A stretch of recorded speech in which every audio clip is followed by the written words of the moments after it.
Come and listen to my story about a man named Jed. A poor mountaineer barely kept his family fed. And then one day he was some food, and up through the ground come a bubbling crude. Oil, that is, black gold, Texas tea. Well, the first thing you know, old Jed's a millionaire. Kinfolk said, Jed, move away from there. Said, California is the place you ought to be. So they loaded up the truck and they moved to Beverly Hills, that is, swimming pools, movie stars, the Beverly Hillbillies.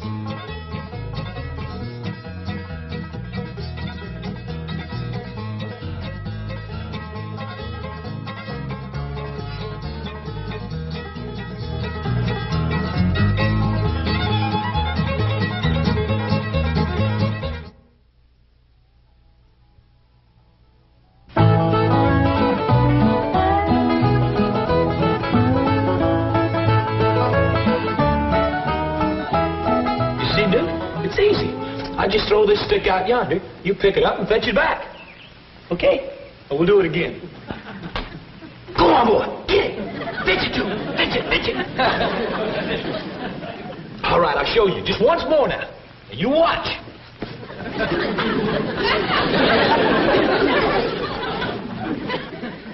Catch on, Duke? Catch on, boy. Do it once more. Fetch it, Duke. Get it! Come on! Get it! Shucks! You know something, Uncle Jed? That there is a real dumb dog. Well, I don't think he's so dumb, Jethro. He just learned you how to fetch sticks for him. The dog is the one that's supposed to do the fetching. Why, there's a fella down the street that has a dog that fetches sticks for him all day. Well, next time you want some sticks fetched, go down the street and let that dog fetch them. Just don't care nothing about it. Top bottle top running around. Jed, do you want some victuals today? I do, Granny. I've worked up a right smart appetite fetching sticks for old Duke. Jed, that's the trouble around here. The critters are taking over.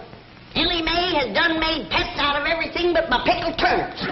What's we gonna do for victuals? Hey, I remember something Mr. Drysdale told us when we first moved in here. What's that? He said anytime Granny didn't feel like cooking, there was some folks that'd fetch food over to us. Here in Beverly Hills? Yes, ma'am. All you got to do is call them on the telephone and tell them what you want. Well, doggies. That's mighty neighborly. You recall a name, Jethro? Let's see. Cater. Call her first name? It's a woman. Beverly. Beverly Caterer? Must be a widow woman. She's the best cook, Dad. They have more time. Well, let's call up the widow and see what she's got cooking today. Now, just a minute, Jed. I want it made clear that I'm going to do something for her in return. Oh, naturally. We don't take charity. Come on, Duke. Let's try it again. Oh, howdy, Miss Operator. This here is Jed Clampett. Well, I'm wanting to call a widow caterer. Beverly's a Christian name. I don't rightly know what her late husband was called. Anyway, she's the one that cooks the food and takes it around to folks? Yes, ma'am, that's it. Beverly Caterer. Oh, caterers, is it? More than one. Looks like the widow's got some young'uns to help her. That's good, Jed. Most times they leave home. Just when you... Well, thank you, ma'am.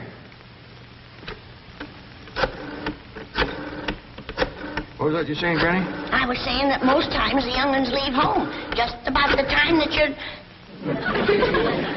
Well, howdy to you, Miss Beverly Caterer. This here is Jed Clampett. Sounds like a right friendly woman. Howdy, Beverly. This here's Granny. I'm a widow myself. And I was just saying to Jed, it's nice when the young'uns stay home to help you. So many times they leave just when you need them most. I'll let you women folks talk about the victuals, but first I just want to say if you ever need a fence mended or well dug or any heavy work at all, you just call on Jethro and me. Now, here's Granny. Beverly, what you got on the back of the stove this morning?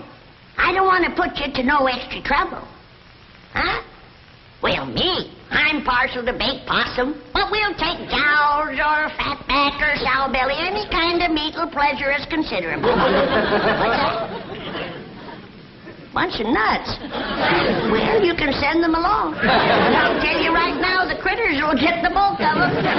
Now tell me something we can do for you, honey. Do what?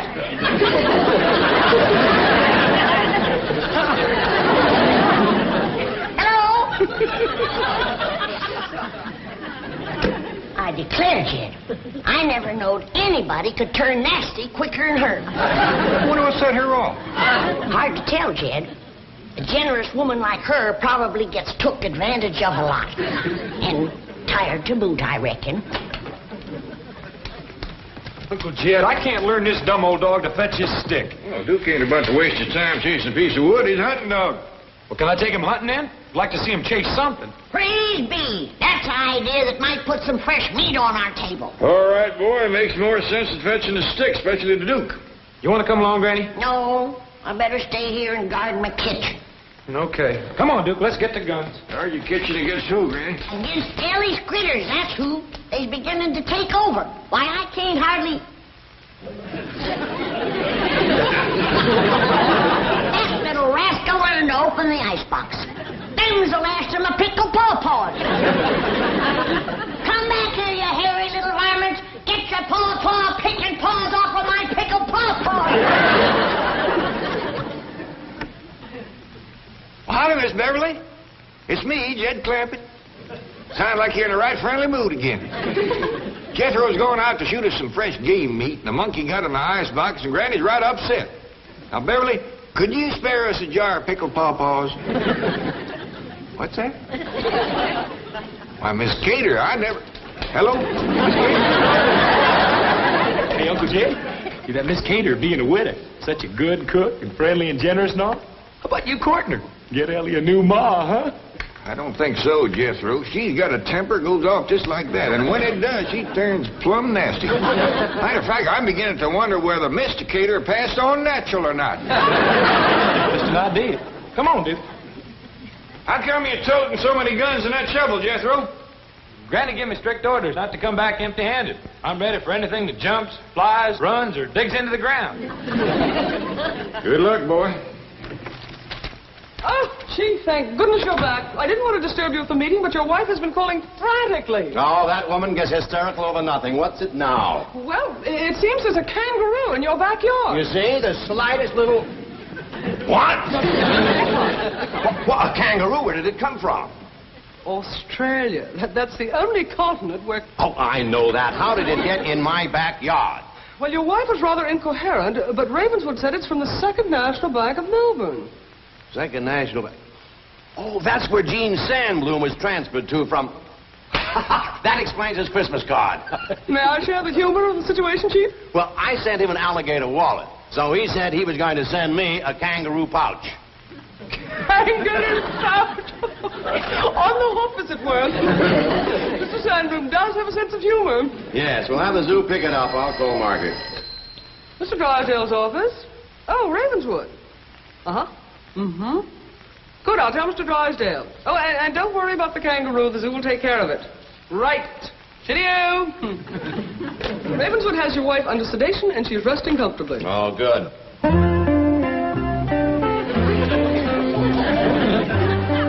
There we are. A bit of mutton and Yorkshire pudding should hit the spot. You may be from down under, but we're all part of the empire. Oh, drat. The zoo must have already come for you. Oh, I'm gonna cook up a rabbit stew. Soon as Jethro shoots me one or two, then we'll all sit down to the table and we'll eat and we'll eat.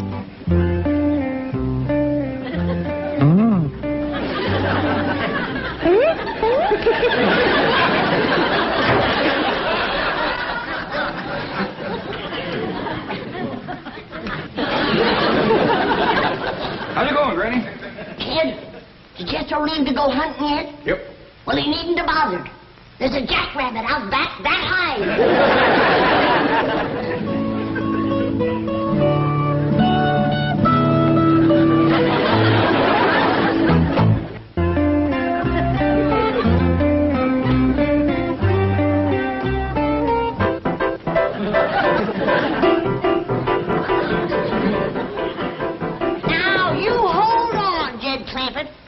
tell you I ain't touched a drop. And there is a giant jackrabbit out in our backyard, and it is this high. Granny, you and me has seen some good-sized jacks in our day, but not 5 foot tall. Kid, there's a lot of things we never seen back home that we are seeing out here. And that's one of them. A piano playing, icebox opener, paw Filford 8. All right, Granny. I'll go take a look at your jackrabbit. Come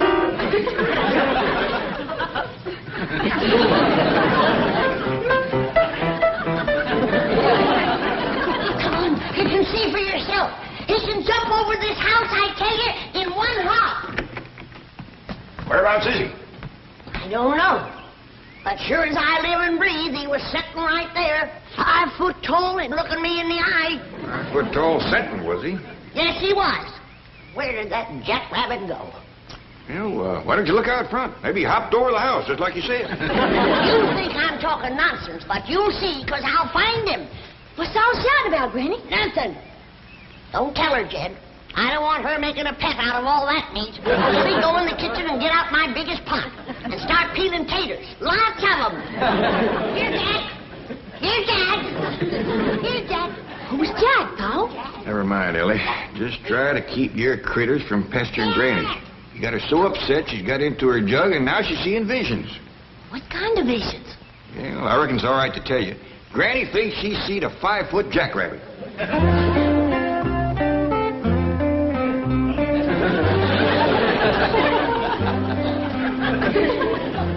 Howdy, Mr. Jackrabbit. The weather's turned off real nice, ain't it? Mighty fine clover out there on the lawn if you want to fatten up. I mean, if you're hungry. Don't you go away. There's somebody I want you to meet. I'll be right back. Jed, come on, running. I found him. Come quick.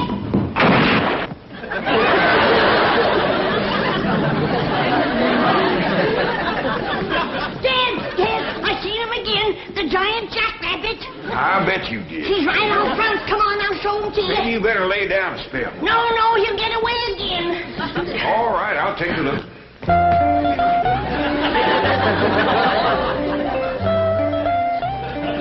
See him, Jed? I lost my glasses. But he must be out there somewhere. Well, yeah, I see him. Is he out on the lawn eating clover?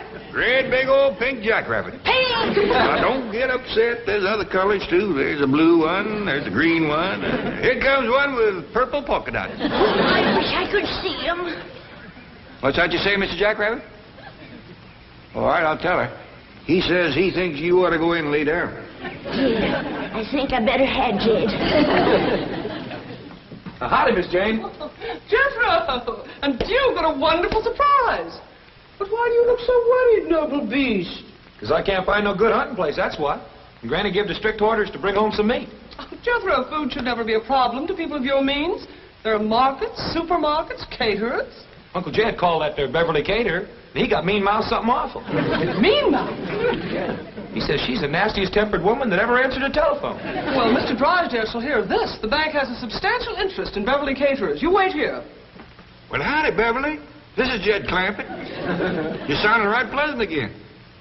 Now, wait, ma'am. I ain't called to ask for victuals. It's just that Granny's laying down with a right smart headache. I was wondering whether you could fix her a poultice. Tell her to do what? Well, I don't hardly see how that could help a headache. Now, wait a minute, man. Don't go flying off the handle. Hello? No two ways about it. That woman has got a temper like a wet hornet. Hello, Beverly caterers. One moment, please. Hello. Have you spoken to a Mr. Jed Clampett today? What? Now, just a minute, young lady. What is your name? What do you mean, put and tame? Now, you put Mr. Tinsman on the phone and tell him it's Milburn Drysdale calling. Well, the nastiest tempered young woman I ever spoke to.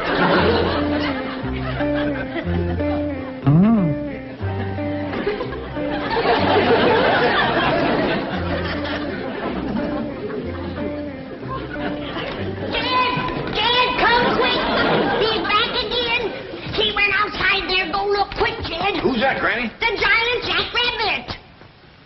Oh, him again. All right, where's the jug? What jug? The jug that rabbit keeps coming out of. The jug gives you that headache. I ain't touched the jug. I busted my head running into them curtains. Yeah, sure. They'll do it all right. I gotta catch that giant jackrabbit. Where's my shotgun? Well, Jethro's got it out hunting. Well, then we gotta catch a snare and put a snare out for him. Granny, wouldn't you rather lay back down and let me bring you a nice big cup of black coffee? Now, I'm gonna catch that big giant jackrabbit whether you help me or not, and I don't care. I'll help you. I'll help you. All right. Now, you get me a nice big stout rope and put some bait in there. Yeah, it'd take about 24 carrots for a rabbit that size. Now you're thinking straight. Yeah. Just took me a while. Jethro. The restitution is about to be made. Yes. Now, give your Uncle Jed a message for Tell me. him that the young woman who was so rude on the telephone will arrive in person to offer her abject apologies. Yes. And tell Granny she needn't worry about food. The young lady will also bring with her a truck full of delicious piping hot viands and an assortment of tasty beverages, all of which will be offered at your pleasure. Yes. Have I anything else to say, Miss Hathaway? No, Chief, I think you said it all. That sure is going to make Uncle Jed and Granny happy. Thank you, Mr. Drysdale. Not at all. Glad to do it. Jethro? Don't you think you should reward me for my efforts? Well, all I got with me is a nickel and 2 pennies, but you can have that. There are other ways for a handsome young man to reward a young lady. There is? Yes. Tell me, do you enjoy kissing? Well, I like to kiss girls. Well, then, I'm going to close my eyes, and I want you to enjoy yourself. Go ahead, Jethro. Enjoy yourself. I am. Get out of here, you shameless vixen! Yes, ma'am. Come on, dude. Thank you for the kiss.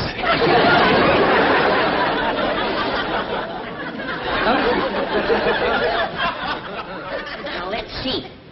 If I was to tie another rope onto the bottom of that limb, pull it down, and then take my loop and put some carrots in it. Howdy, Mr. Jackrabbit. Would you like to step into my kitchen? You ain't gonna get away from me again, I can tell you that. Now, are you gonna come peaceable, or do I have to take you by force?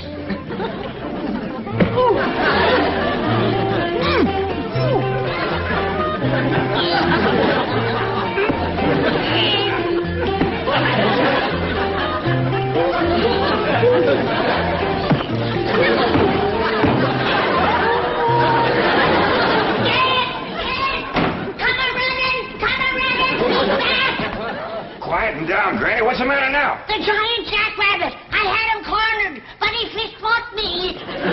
Fist fought you. Yes, he did. Now you go outside and belt him upside the jaw.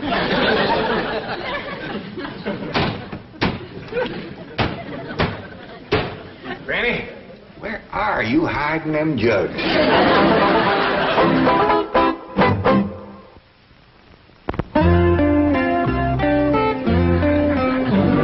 Oh, I'm gonna cook up a rabbit stew, and one giant rabbit will more than do. Granny, you don't have to do no cooking.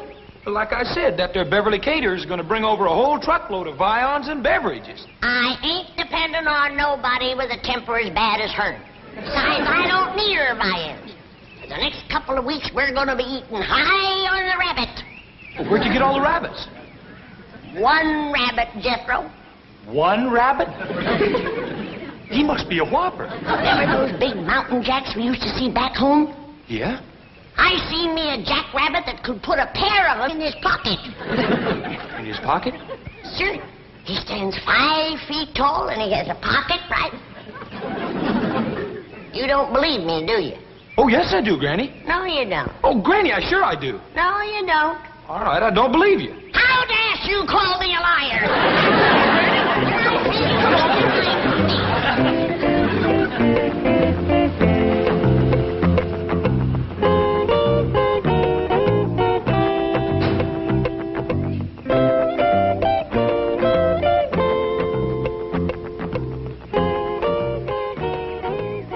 Mr. Tinsman, do I have to face Mr. Clampett all by myself? Yes, you do.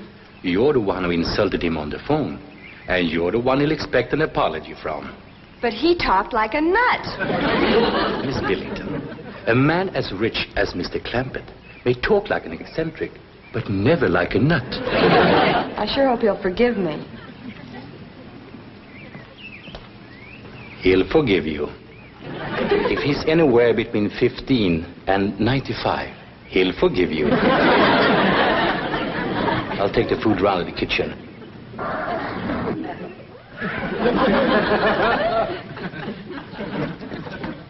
Is Mr. Clampett at home? I'm Jed Clampett. Come right in. This little fella don't say much, but he's right smart. Mr. Clampett, I'm here to apologize about the way I spoke to you on the telephone earlier today. Oh, you're, Beverly Caterers. Yes, sir. Oh, you're a deal younger than I figured. He prettier, too. Thank you. I'm awfully sorry about losing my temper when you called. Oh, now, I understand. Woman works hard all day cooking, doing for others. Young'un's hanging on her apron, she gets a mite waspish. And you not having a husband to help. Yes, that's right. I don't have a husband. How many young'uns you got? Young'uns? Helping you with the cooking and fetching over to your place. Oh, help. Well, let's see. 7. 7? Well, you must be from our part of the country. Got started young, didn't you? Well, come on. Granny will be wanting to meet you. She's out in the kitchen.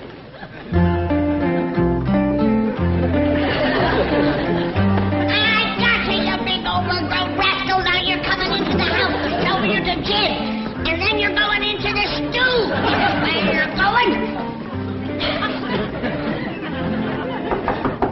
Oh, that's Mr. Tinsman at the back door. He's my boss. Come in. I'm Jed Clampett. A real pleasure, Mr. Clampett. I'm Bill Tinsman. I hope everything has been straightened out, and that Beverly Caterers will always be welcome in your home. Why, you bet you're lying. This is a mighty fine young woman. She says you're her boss. That is right.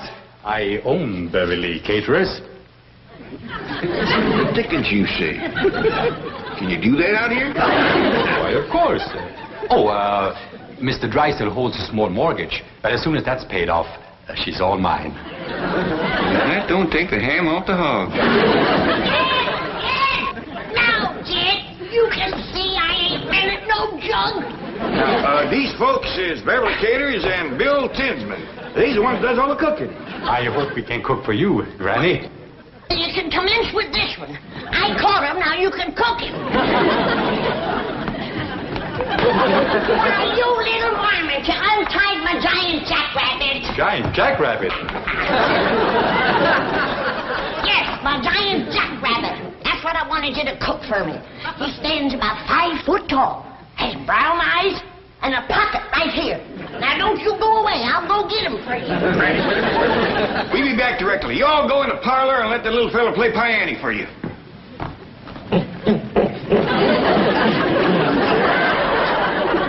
You say eccentric? I still say nut. I say you're right. Let's get out of here. Can't understand it. He was free. Why should he return? Something must have frightened him. I'll say, if he prefers his crate to freedom. Yes, but what could it have been? Hello, over there. Yes, Granny, what is it? You see anything of a jackrabbit? No, we haven't. You won't find any jackrabbits in Beverly Hills, Granny. I'll telephone the zoo, sir.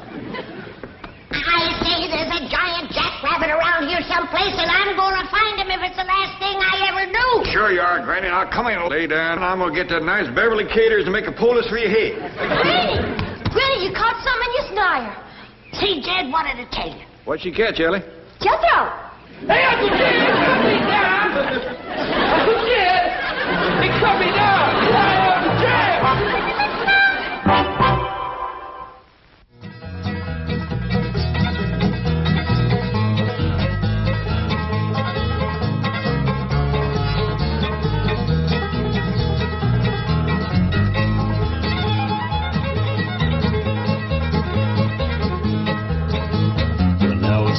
Say goodbye to Jed and all his kin. They would like to thank you folks for kindly dropping in. You're all invited back next week to this locality to have a heaping helping of their hospitality. Hillbilly, that is. said a spell. Take your shoes off. Y'all come back now, here.